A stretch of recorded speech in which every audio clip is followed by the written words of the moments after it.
Konnichiwa from BA. This is a Rorschach Japan update from the 21st of November 2024. A quick summary of what's going down in Japan. This past weekend, Shigeru Ishiba, the Prime Minister, flew to Peru for the Asia-Pacific Economic Cooperation Summit, where many international leaders gathered, including the US and Chinese presidents. On Saturday the 16th, before the summit began, he visited the grave of Alberto Fujimori, the first Peruvian president of Japanese descent who passed away in September. Unfortunately, this graveside visit and a traffic jam caused Ishiba to be so late to the summit that he missed the group photo. Yoshimasa Hayashi, the chief cabinet secretary, said Ishiba still actively participated in discussions after the two-day meeting. The Tokyo Metropolitan Police arrested 5 individuals for allegedly violating the Employment Security Act. The police believe that they recruited women across Japan through social media to work in the sex industry. The group reportedly introduced women in their 20s to sex shops, including one in Oita Prefecture, providing profiles with photos to multiple shops and offering them to the highest bidder.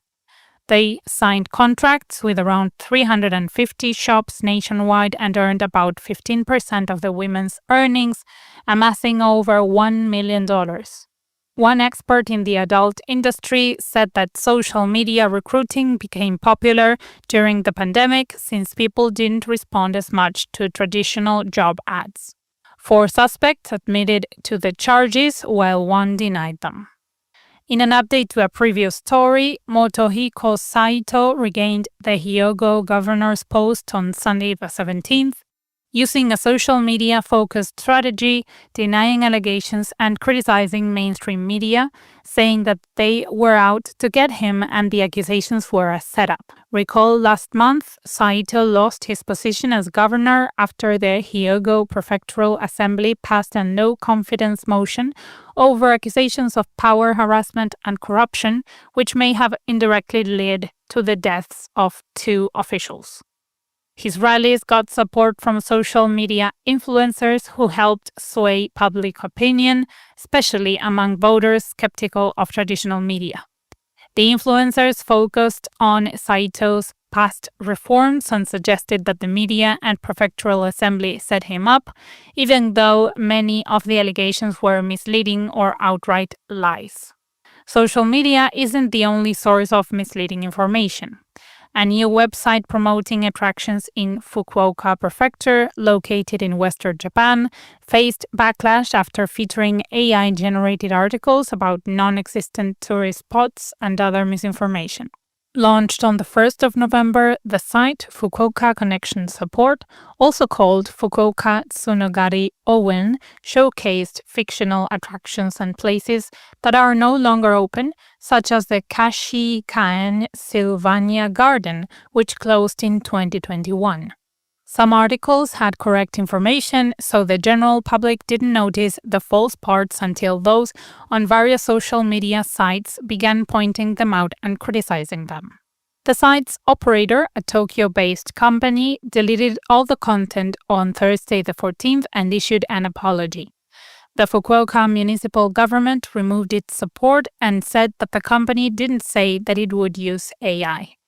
Other cities, including Izuka and Koga, also expressed concerns over the inaccuracies. In imperial news, Princess Yuriko passed away on Friday the 15th at the age of 101. General mourners began singing condolence books for the late princess on Saturday the 16th at Prince Mikasa's Tokyo residence in the Akasaka estate. People paid tribute to the princess who has supported Prince Mikasa through wartime and post-war periods. The Imperial Household Agency said they would keep the condolence book signing open every day until the wake, which it set for the 24th and 25th of November. The main funeral ceremony, also known as Renso no Gi, will take place at Toshimagaoka Cemetery on the 26th.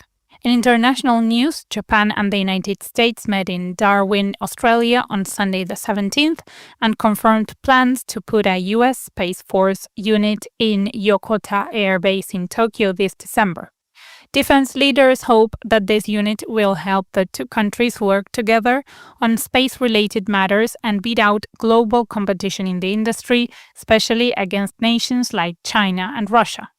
The unit will have around 10 staff members and will coordinate with Japan's Space Operations Group using existing facilities. Speaking of China, we have an update on a story from previous shows concerning a Chinese military plane intruding into Japanese airspace in August. Japan's foreign ministry reported on Tuesday the 19th that China had said the intrusion was due to an air current disturbance, though the ministry did not say exactly when China gave them the explanation. The crew had to take measures to avoid an accident, but ended up in Japan's airspace over waters near Nagasaki Prefecture in southwestern Japan. China said the incident was unintentional and promised to prevent future occurrences. However, Japan's defense ministry said that while planes sometimes have to go off course because of air currents, it's unusual for planes to have to go that far from their original route. Officials remain concerned about increased Chinese military activity in the region and plan to keep a close eye on the situation. Meanwhile, Shigeru Ishiba's cabinet is eyeing an economic stimulus package of 39 trillion yen, which is $252 billion, aimed at countering rising living costs and supporting consumer spending.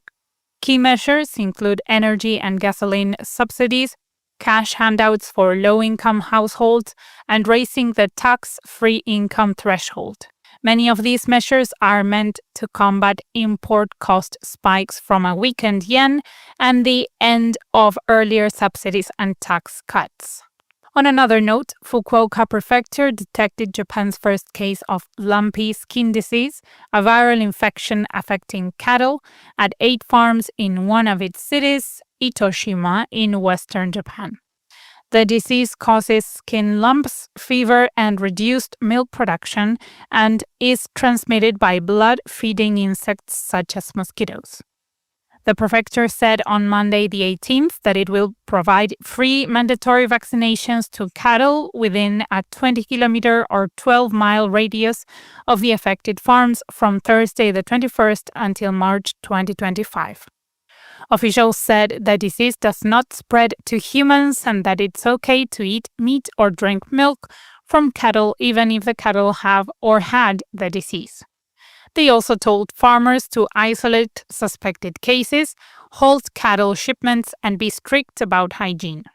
In more health news, on Tuesday the 19th, the World Health Organization, or WHO, granted an emergency use approval for a Japanese-developed Mpox vaccine, marking the second approval after a Danish Mpox vaccine.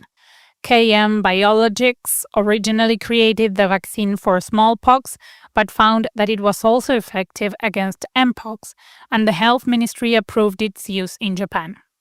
The WHO hopes to make vaccines more available in regions experiencing Mpox surges, such as Africa.